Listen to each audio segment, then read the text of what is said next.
కొడంగల్కు భారీ నిధులు కామారెడ్డికి మాత్రం నిర్లక్ష్యం చూపుతున్నారంటూ ముఖ్యమంత్రి రేవంత్ రెడ్డిపై ఆర్మూర్ ఎమ్మెల్యే రాకేష్ రెడ్డి తీవ్ర స్థాయిలో విమర్శలు గుప్పించారు. అధికారంలోకి వచ్చిన తర్వాత కూడా ఆయన ధోరణిలో మార్పు కనిపించలేదని, తన సొంత నియోజకవర్గమైన కొడంగల్పైనే ప్రత్యేక శ్రద్ధ చూపుతున్నారని ఆరోపించారు. దాదాపు 10,000 కోట్ల అక్కడికి మళ్లించారని, తనను ఓడించిన కామారెడ్డి ప్రజలపై కక్షతో అభివృద్ధిని అడ్డుకుంటున్నారని అన్నారు.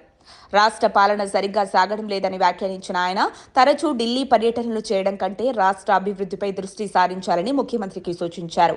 నాయకత్వ వైఫల్యాలపై బాధ్యత తీసుకునే ధైర్యం చూపాలంటూ ఘాటు వ్యాఖ్యలు కూడా చేశారు. షబ్బీర్ అలీని ముందుంచుకుని రాజకీయ దాడులు చేస్తున్నారని రాకేష్ రెడ్డి ఆరోపించారు.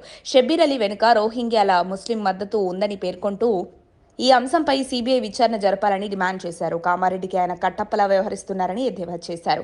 దేశంలో ఉండటం ఇష్టం లేకపోతే విదేశాలకు వెళ్లొచ్చని, అవసరమైతే తానే వీసా సహాయం చేస్తానని వివాదాస్పద వ్యాఖ్యలు చేశారు. బీజేపీ నాయకులు వెనుకడుగు వేయరని, రేవంత్ రెడ్డి ప్రభుత్వాన్ని ప్రశ్నిస్తూ ముందుకు సాగుతారని స్పష్టం చేశారు. భవిష్యత్తులో తెలంగాణ అంతటా పాదయాత్ర చేపట్టి కాంగ్రెస్ ప్రభుత్వ వైఫల్యాలను ప్రజలకు తెలియజేస్తామని చెప్పారు. వచ్చే ఎన్నికల్లో 80 మంది బీజేపీ ఎమ్మెల్యేలను గెలిపించి సచివాలయంపై కాషాయ పతాకం ఎగురవేస్తామని ధీమా వ్యక్తం చేశారు. హిందువుల భావాలను దెబ్బతీసే వ్యాఖ్యలు చేస్తే సహించబోమని హెచ్చరించారు.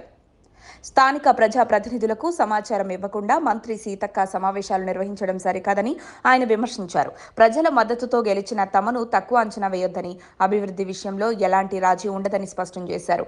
అవినీతి ఆరోపణల మధ్య అధికారంలోకి వచ్చిన ముఖ్యమంత్రికి గత నేతల మాదిరిగానే రాజకీయ భవిష్యత్తు సందేహాస్పదమేనని వ్యాఖ్యానించారు.